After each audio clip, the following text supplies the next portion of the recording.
Rádio Web Liderança. Antes de começar o vídeo, eu vou pedir para te inscrever, curtir, seguir nossa página no Facebook, te inscrever no YouTube, ativar o sininho e compartilhar para a gente ter engajamento. Vamos falar um pouco sobre a estreia do Internacional no Campeonato Gaúcho e na temporada 2023. O Internacional que enfrentou o Juventude dentro do Beira-Rio pela primeira partida do Campeonato Gaúcho. Um Internacional burocrático, um Internacional previsível, com algumas jogadas ensaiadas, mostrando algum esboço de entrosamento que acompanha desde a temporada passada, mas um Internacional muito previsível. Um Celso Roth que montou um esquema do Juventude com linhas fechadas, se retrancando, que era o esperado de Celso Roth, e quando tinha a bola tentava contra-atacar e dessa maneira complicou o Internacional.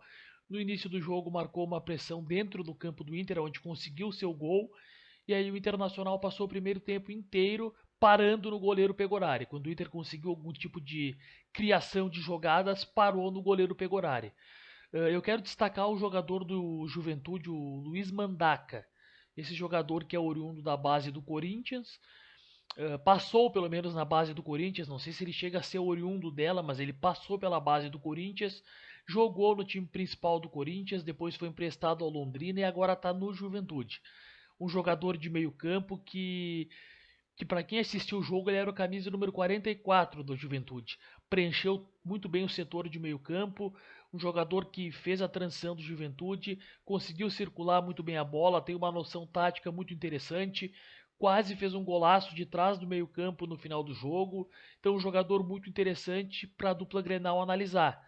Ele está no Juventude e quem sabe Inter ou Grêmio chegue no Corinthians com algum tipo de proposta, que a gente sabe que o Inter trouxe o alemão, o Grêmio também se reforçou de alguns jogadores de times que jogaram contra Inter e Grêmio, e o Luiz Mandaca é um jogador que me surpreendeu positivamente na partida de ontem.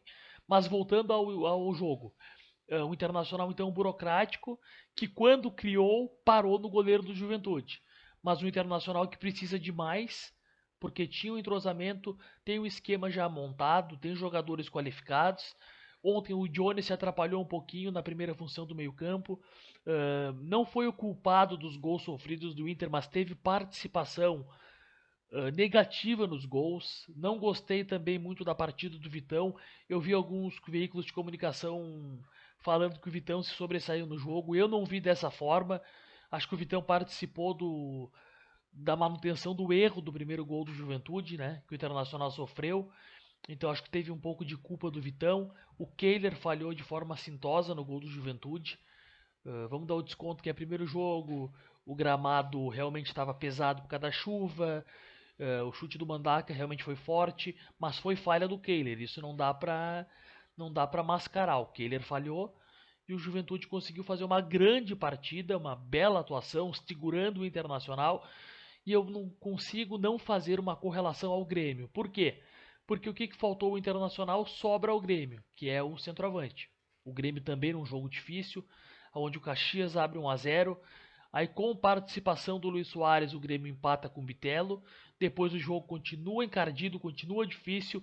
Um Grêmio também burocrático, mas aí aparece a estrela do centroavante, da referência, do homem decisivo. Aí o Soares vai lá, chama a responsabilidade para si e vira o jogo para o Grêmio. Então mostra novamente que o Internacional precisa de um centroavante, porque um centroavante faz falta, um homem decisivo, um jogador decisivo.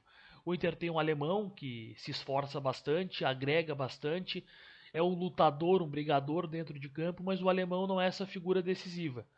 Então o Internacional realmente precisa de um camisa 9 e precisa de um camisa 5. Por mais que o Matheus Dias ontem, e se espera muito dele, o Matheus Dias tenha entrado bem, o Matheus Dias vai oscilar, como o próprio Mano Menezes disse. O Johnny não fez uma boa partida, então o Inter precisa de pelo menos 2, 3 peças para serem titulares deste grupo. E mais algumas para repor, porque ontem o Inter só tinha no banco a gurizada.